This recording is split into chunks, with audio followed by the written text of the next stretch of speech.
Hello दोस्तों।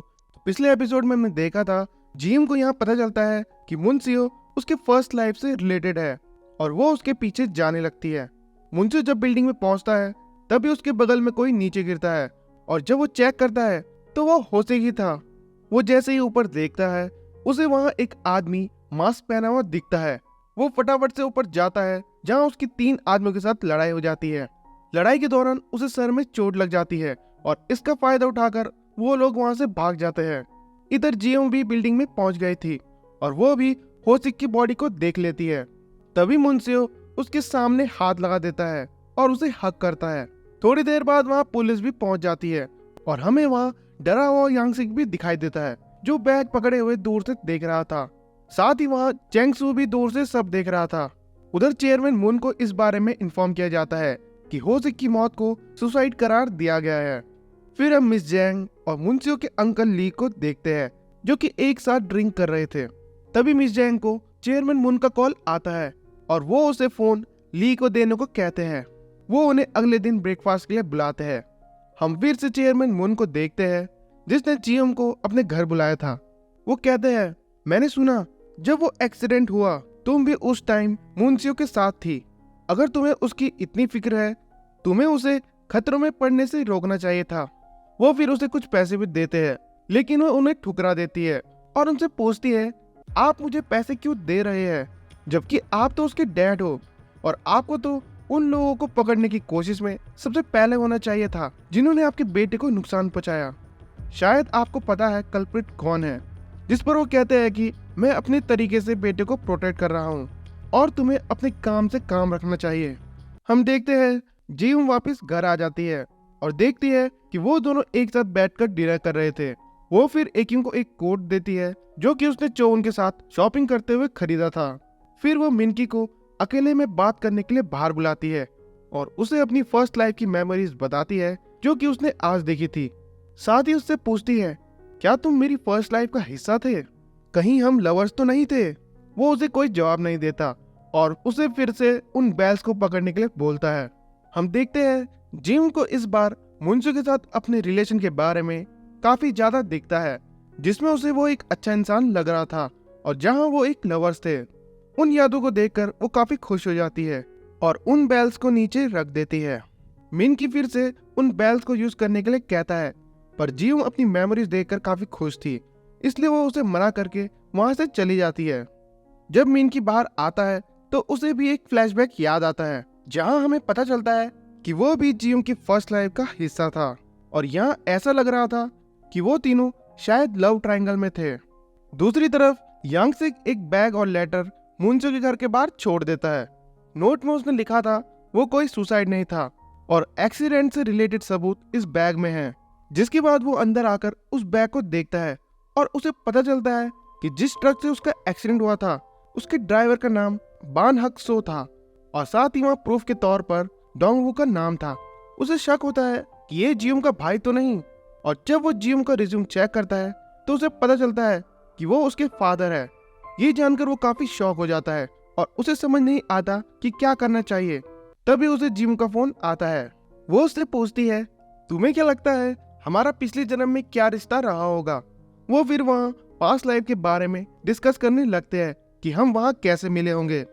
अगले दिन हम देखते हैं उसे अपने भाई का मैसेज आता है कि डैड शायद तुमसे पैसे मांगने आएंगे, पर वो फिर उस मैसेज को इग्नोर करके ऑफिस आ जाती है। जब वहाँ मुंशियो आता है तो उसे लगता है कि वो काफी अजीब बिहेव कर रहा है। तभी उसे एक कॉल आता है और उसे पता चलता है कि उसके डैड नीचे लॉबी में हैं। वो फटाफट से नीचे जाकर उन्हें जाने के लिए कहती है पर वो उसे इस होटल में रूम दिलाने के लिए कहते हैं। इस बीच मुंशियो भी नीचे आ रहा था और उनको देख लेता है। वो अपने फादर को शांति से यहाँ से जाने के लिए कहती है लेकिन जब वो मुंशियो के साथ उसके डेटिंग के बारे में चिल्लाने लग जाते हैं तो वो फिर उनका हाथ मोड़कर होटल से बाहर ले जाती है और टैक्सी में बैठाकर वहां से भेज देती है। जब वो पीछे मुड़ती है तो देखती है कि मुंशियो वहां खड़ा था। वो उसे कहता है, तुमने अच्छा किया। जिम पूछती है क्या कुछ प्रॉब्लम है, पर वो मना करता है और कहता है चलो आज मैं तुम्हारे लिए डिनर बनाऊंगा।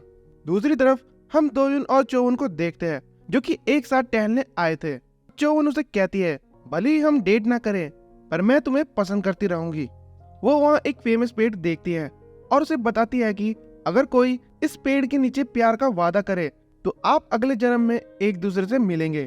वो फिर एक बार उसे फूल की अंगूठी देकर प्रपोज करती है, जिसे देखकर वो काफी शॉक हो जाता है और जवाब नहीं दे पाता।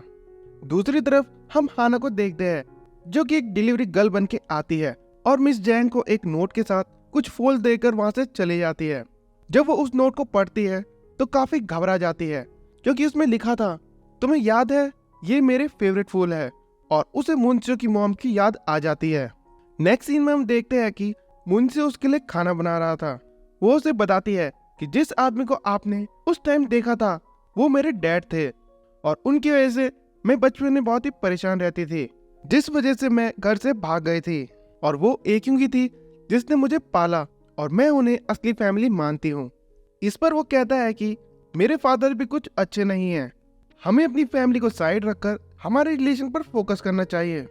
डिनर के बाद वो उसके बेडरूम में जाती है, जहाँ वो उसके लिए लाया गिफ्ट छुपा रही थी, और तभी उसकी नजर उन पेपर्स पर पड़ती है और उसे पता चल जाता है कि वो एक्सीडेंट उसके डैड ने किया था, जिसे जानकर वो काफी शॉक हो जाती है और उसे समझ आता है कि वो आज ऐसी बातें क्यों कर रहा था, जिसके बाद वो तुरंत जाकर उसे हक करती है। हम देखते हैं वो फिर वहां से निकलकर अपने डैड से मिलने पहुंचती है। वो गुस्से में उनसे पूछती है कि आपने कोई एक्सीडेंट किया था, जिसे सुनकर वो काफी शॉक हो जाते हैं। पर हम देखते हैं उन्हें उस चीज का पछतावा नहीं था, और वो उसे कहते हैं, मुझे ये काम होस्टिक ने दिया, पर मुझे नहीं पता इसके पीछे कौन था, और वैसे भी वो एक मामूली टक्कर थी, इसे भूल जाओ। जिसे सुनकर जियोंग भड़क जाती है कि उसमें एक बच्चे की जान चली गई थी, आप उसे मामूली टक्कर कैसे बता सकते हैं, और उनके साथ सारे रिश्ते खत्म करके चले जाती है। वो जोर से चिल्लाते हुए कहते हैं कि उस ट्रक के ब्रेक फेल थे, पर तब तक जियोंग वहां से जा चुकी थी। उसके बाद वो हाना से मिलती है और पूछती है, क्या तुम्हें एमआई ग्रुप में किसी पर शक है जो कि मुंशियो को नुकसान पहुंचा सकता है? तो वो मिस जैंग का नाम लेती है और कहती है, मुझे पता है वो अभी कहाँ हो सकती है। जिसके बाद जियोंग तुरंत उनसे मिलने पहुंचती है और उनसे एक्सीडेंट के बारे में पूछती है। तो मिस जैंग कहती है, मैं ऐसा काम बिल्कुल भी नहीं कर सकती जो कि चेयरमैन मुन को नाराज कर दे। उनके बेटे की मौत होने वाली थी, तुम्हें लगता है वो मुझे प्रोटेक्ट करेंगे? अब जियोंग भी सोच में पड़ जाती है कि आखिर वो कौन हो सकता है जिसे चेयरमैन मुन बचा रहे हैं। वहीं दूसरी तरफ हम देखते हैं मुंशियो होस्टिक के दिए सारे सबूतों को जलाने का फैसला करता है, और तभी उसे वहां एक कैसेट मिलती है जिस पर उस दिन की तारीख थी, और वो फटाफट से जाकर उसे रिकॉर्डर पे सुनने लगता है। वो उसे सुनकर काफी शॉक हो जाता है, क्योंकि उस रिकॉर्डर में उस इंसान की रिकॉर्डिंग थी जिसने एक्सीडेंट करने के लिए कहा था, और उसे पता चल जाता है कि वो उसके अंकल ली ही थे जिन्होंने एक्सीडेंट करवाने के लिए कहा था। इसे जानकर वो काफी टूट जाता है और वो उन दोनों लोगों की मौत के लिए खुद को दोषी मानने लगता है। उधर जियोंग को भी अपने सवाल का जवाब तब मिलता है जब वो अंकल ली को मिस जैंग से मिलने आता हुआ देखती है। जियोंग फटाफट वहां से निकलकर मुंशियो के घर जाने लगती है, और जब वो उसे वहां पहुंचकर ढूंढ रही थी तभी वो देखती है कि उसने वो सारे पेपर्स जला दिए थे, और शायद उसे भी सब पता चल चुका है। वो जब ऊपर जाती है तो देखती है कि वहां चीजें बिखरी हुई थी। वो उससे जाने के लिए कहता है, पर जिम उसके पास जाकर बैठ जाती है। वो कहने लगता है, वो लोग मेरे वजह से मर गए, मुझे खुश रहने का कोई भी हक नहीं है। जिम उसे इस हाल में देखकर सोचती है शायद सच बता के उसका दर्द थोड़ा कम हो जाए। जिसके बाद वो वहाँ पियानो बजाने लगती है और वही ट्यून बजाती है जो कि उसने मुंशियो को तब सिखाया था जब वो जुओन थी। मुंशियो ये सुनकर काफी सरप्राइज होता है, क्योंकि ये ट्यून सिर्फ जुओन को ही पता थी, और पूछता है, तुम ये ट्यून कैसे जानती हो? वो फिर उसे उसी तरह जवाब देती है जैसे कि जुओन ने दिया था, और आखिरकार उसे बताती है कि मैं ही अपनी पास्ट लाइफ में जुओन थी। और इसी के साथ ये एपिसोड यहाँ खत्म हो जाता है। तो मिलते हैं इसके अगले एपिसोड के एक्सप्लेनेशन में। अभी के लिए इतना ही।